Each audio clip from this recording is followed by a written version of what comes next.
lasagne, c'est quelque chose qu'on va faire quand on a un sol ingrat ou pas de sol, du béton par exemple. On appelle ça lasagne parce qu'on va superposer différentes couches de différentes matières. On va avoir des matières sèches. Donc les matières sèches, c'est tout ce qui est la paille, le broyat de bois, le carton. Et puis les matières, des couches de matières vertes. Donc les matières vertes, ça va être des jeunes plantes fraîches, des tailles, des déchets de cuisine. Si vous êtes en ville sur un balcon et que vous avez une terrasse, ça vous pouvez le faire dans un pot. Une couche de matière sèche, parce qu'en fait quand les couches de matière verte vont se décomposer, la matière sèche va récupérer les jus.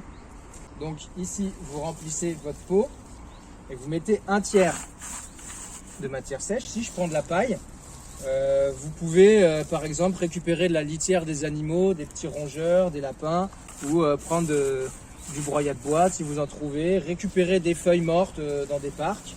Suivante, vous pouvez mettre vos déchets verts, donc par exemple du compost de cuisine, toutes vos épluchures.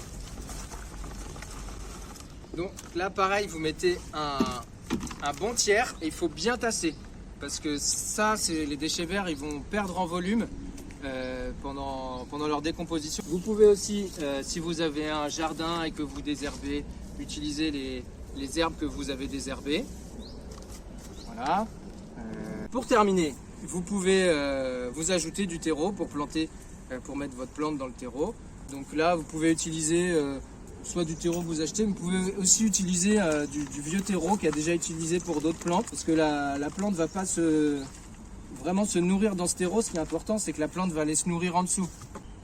Et puis ensuite, pour terminer,